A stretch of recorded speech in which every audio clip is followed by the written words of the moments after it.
Good morning students. Today we are going to continue our unit 9, that is financial management, and the topic is financial leverage and financial risk. Now what is the concept of financial leverage? Financial leverage refers to presence of fixed financial charges in the income stream of business. That means कि presence of fixed financial charges in the income stream of business. That means there should be a fixed financial charges.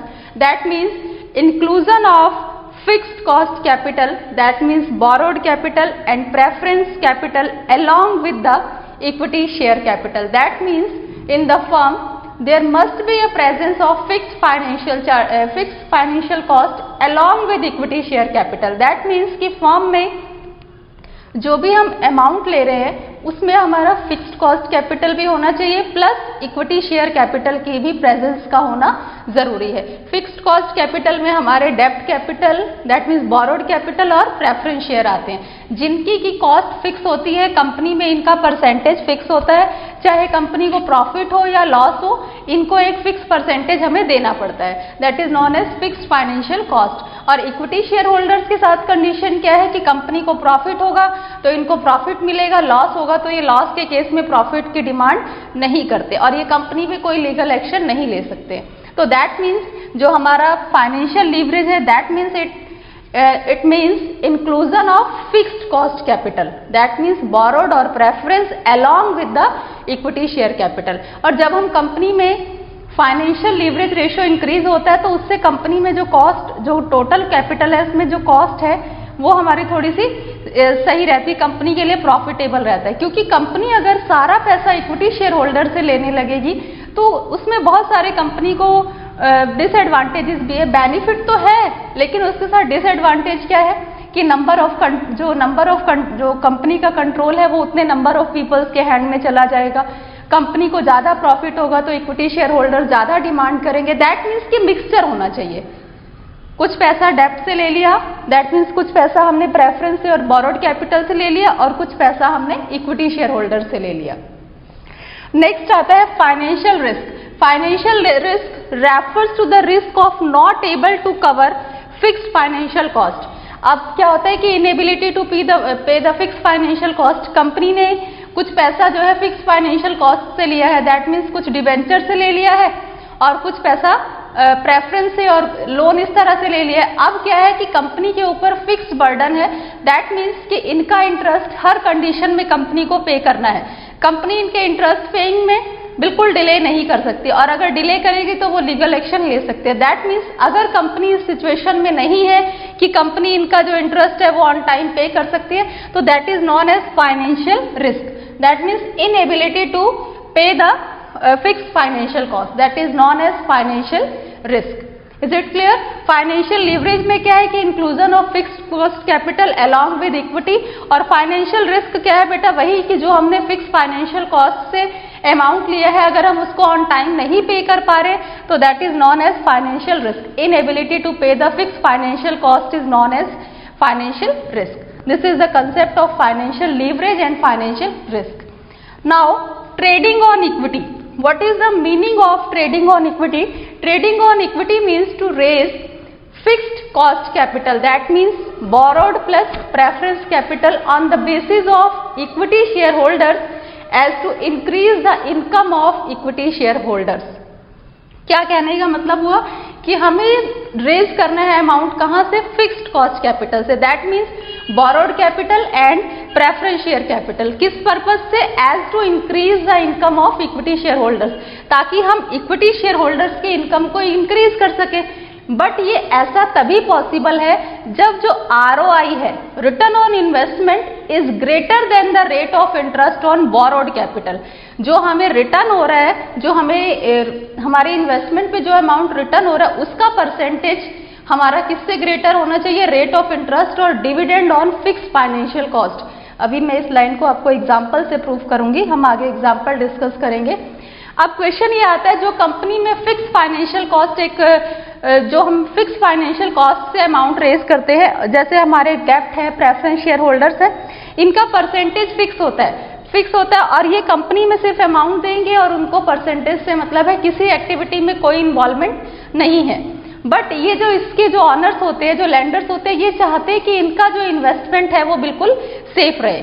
That means कि इनको जो percentage है वो मिलता रहे। Landers जो हमें जो लोन दे रहे हैं, जो अमाउंट दे रहे हैं, वो उसी फर्म में देते हैं जहां पे उनका इन्वेस्टमेंट सेफ रहता है। और जब हम ट्रेडिंग ऑन इक्विटी करते हैं, that means raise the fix financial cost, हमने प्रेफरेंस से और लोन से पैसा लिया, ऐसा तभी पॉसिबल है जब फर्म में हमारे इक्विटी शेयर होल्डर्स हों। फर्म में इक्विटी शेयर होल्डर्स की प्रेजेंस मस्ट है। इक्विटी शेयर होल्डर्स जिस फर्म में होते हैं वहां की रेपुटेशन मेंटेन रहती है, वहां पे लैंडर्स भी अमाउंट देने के लिए इंटरेस्टेड रहते हैं। That means equity share holders का भी होना जरूरी है। इससे क्या होता है कि जो हमारे जिन प्रेफरेंस शेयर होल्डर्स हैं और जिन्होंने लोन दिया है, वो इस चीज के लिए सेफ रहते हैं कि कंपनी में अगर लॉस भी होगा तो सबसे पहले क्या होगा कि हमारी पेमेंट ही हमें इंटरेस्ट मिलेगा, हमारे बाद किसको मिलेगा? इक्विटी शेयर होल्डर्स को। दैट मीन्स इन्वेस्टर्स उसी फर्म में, उसी कंपनी में मनी इन्वेस्ट करना चाहते हैं जहां उनकी इन्वेस्टमेंट सेफ हो। तो ये हमारा कंसेप्ट है ट्रेडिंग ऑन इक्विटी का। अब क्वेश्चन ये आता है कि कैसे, how to increase the income of equity share holders in the firm. अभी हमने पढ़ा ना कि ट्रेडिंग ऑन इक्विटी का मतलब क्या है कि to raise the amount from fix financial cost as to increase the income of equity share holders. तो अब क्वेश्चन ये आता है कि how to increase the income of equity share holders. अब हम एक एग्जांपल लेते हैं। एक फर्म है एक्स कंपनी और वाई कंपनी, दोनों की रिक्वायरमेंट हमारी 10 लाख की है। एक्स कंपनी को भी 10 लाख रुपीज चाहिए और वाई कंपनी को भी 10 लाख की जरूरत है। अब एक्स कंपनी तो पूरा पैसा इक्विटी शेयर होल्डर से ले रही है, बट वाई कंपनी क्या कर रही है? Trading on equity. Trading on equity means to raise the amount from fixed financial cost as well as equity share holders. Y company ने 4 लाख इक्विटी शेयर होल्डर से लिया और 10% के डिवेंचर इशू किए 6 लाख के। दोनों कंपनी की रिक्वायरमेंट कितनी कितनी है? 10 लाख की। अब देखो हम ये मान के चल रहे हैं कि जो इनका earning before interest and tax है, EBIT जो है, वो दोनों कंपनी का 2 लाख रुपीज है। ठीक है। अब देखो इंटरेस्ट, वाई कंपनी ने 10% अमाउंट डिवेंचर से लिया है, तो अब कंपनी को क्या करना है? इंटरेस्ट पे करना है। 6 लाख का 10% कितना आ जाएगा? 60,000। एक्स कंपनी को कुछ नहीं लेस करना है, वाई कंपनी ने 60,000 लेस कर दिया। कैसे? 6 लाख का 10% रेट ऑफ इंटरेस्ट है, तो हमारे पास EBT, earning before tax, earning before tax कितना आ गया? 2 लाख और वाई कंपनी का आ गया 1,40,000। अब टैक्स दोनों कंपनी को लेस करना है, पे करना है। टैक्स हमने यहाँ पे अज्यूम किया है 30%। टैक्स एक्स कंपनी ने पे किया 60,000 और वाई कंपनी ने पे कर दिया 1,40,000 पे। इसने 2 लाख पे किया, इसने 1,40,000 पे 30%, 42,000 का टैक्स पे कर दिया।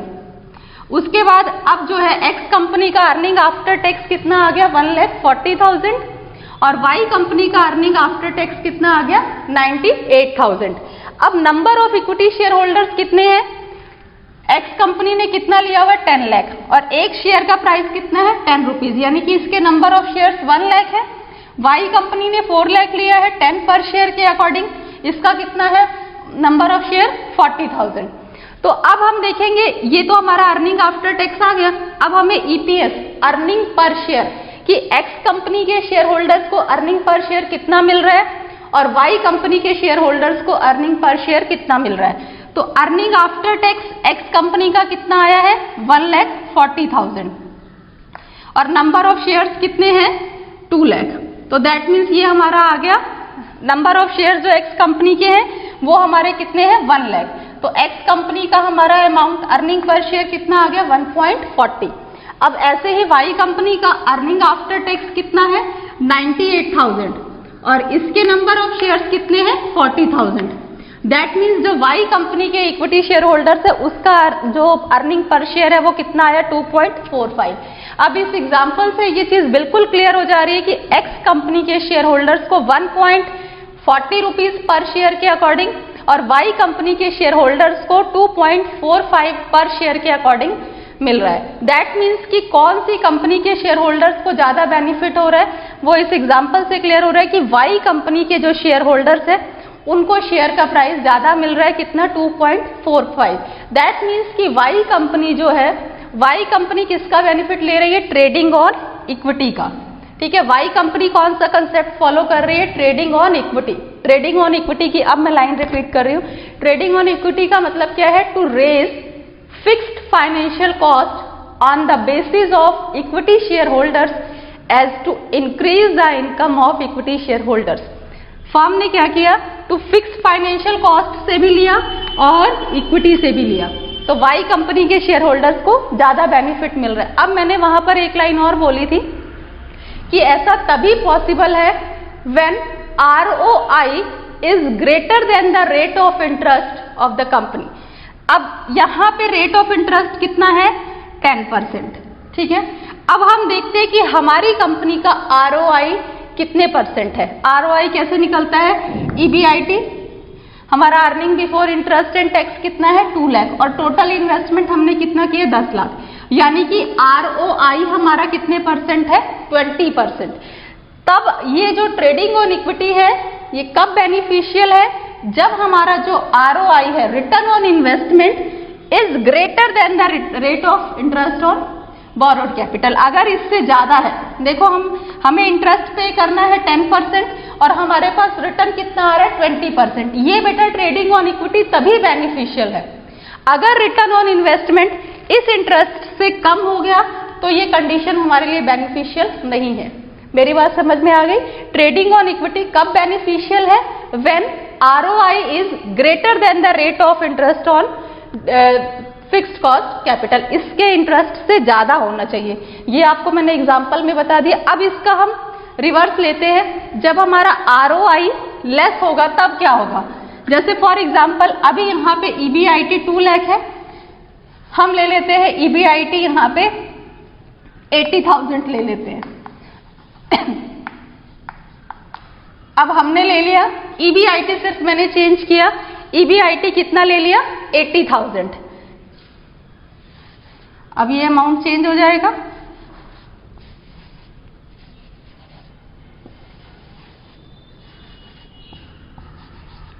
अब हमारा जो earning before interest and tax है वो हमारा 80,000 है, तो इंटरेस्ट तो हमारा वही सेम रहेगा। 6 लाख का 10% कितना आ जाएगा?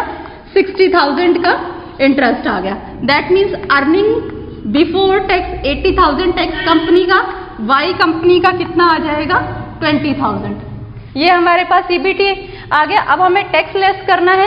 एक्स कंपनी को 80,000 का 30% टैक्स पे करना है, दैट मीन्स 24,000, और वाई कंपनी को कितना पे करना है? 20,000 का 30%, दैट मीन्स 6,000 आ गया। अब इसके पास जो अर्निंग आफ्टर टैक्स है 56,000 आ गया, और वाई कंपनी का अर्निंग आफ्टर टैक्स कितना आ गया? 14,000। Is it clear? अब हमने क्या किया? इंटरेस्ट लेस किया, अर्निंग बिफोर टैक्स आ गया, टैक्स लेस कर दिया तो अर्निंग आफ्टर टैक्स आ गया। Number of equity share holders दोनों कंपनी के सेम है। एक्स कंपनी के कितने हैं? 10 लाख का है, 10 रुपीज के अकॉर्डिंग है, दैट मीन्स एक्स कंपनी के नंबर ऑफ शेयर्स 1 लाख है, और वाई कंपनी के जो नंबर ऑफ शेयर्स है वो कितने हैं? 40,000।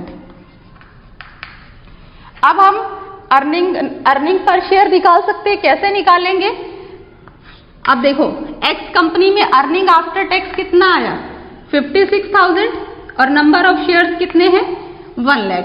दैट मीन्स कि जो एक्स कंपनी है इसके शेयर होल्डर्स को 0.56 पर शेयर के अकॉर्डिंग मिल रहा है। वाई कंपनी की बात करें तो वाई कंपनी का अर्निंग आफ्टर टैक्स कितना है? 14,000, और नंबर ऑफ शेयर्स कितने हैं? 40,000। दैट मीन्स कि वाई कंपनी के शेयर होल्डर्स को कितना मिल रहा है? 0.35। अब कौन सी कंपनी के शेयर होल्डर्स को ज्यादा अमाउंट मिल रहा है? एक्स कंपनी के, क्योंकि मैंने आपको पहले ही बताया था कि हमारा ट्रेडिंग ऑन इक्विटी तब बेनिफिशियल है जब ये ROI इस परसेंटेज से हमारा ज्यादा हो। अब यहाँ पे ROI देखो कम है कि नहीं? अब यहाँ पे हमारा जो earning before interest and tax है वो कितना है? 80,000 है, तो दैट मीन्स कि ये हमारा कितने परसेंट है? अब 8% है, इंटू 100 कर लेंगे तो 8% आ जाएगा। तो दैट मीन्स हमारा जो इंटरेस्ट है वो तो 10% है, और ROI हमारा कितना है? 8%। जैसे ही कंडीशन एडवर्स हुई अब देख लो कि किस कंपनी के शेयर होल्डर्स को हमारे ज्यादा बेनिफिट हो रहा है, एक्स कंपनी के। अब आपको ट्रेडिंग ऑन इक्विटी बहुत अच्छे से क्लियर हो गया होगा कि ट्रेडिंग ऑन इक्विटी हमारा बेनिफिशियल है, कब है। पहले ट्रेडिंग ऑन इक्विटी का मीनिंग क्या है, to raise the fixed cost capital on the basis of equity share capital. That means equity भी रहे और हम फिक्स्ड कॉस्ट कैपिटल से भी अमाउंट लें। That is the concept of trading on equity. But trading on equity तभी beneficial है जब ROI जो है हमारा ग्रेटर हो, किससे, इंटरेस्ट ऑन जो भी हमारा फिक्स्ड कॉस्ट कैपिटल है उसके इंटरेस्ट से ग्रेटर होगा, तभी ये बेनिफिशियल है। Is it clear?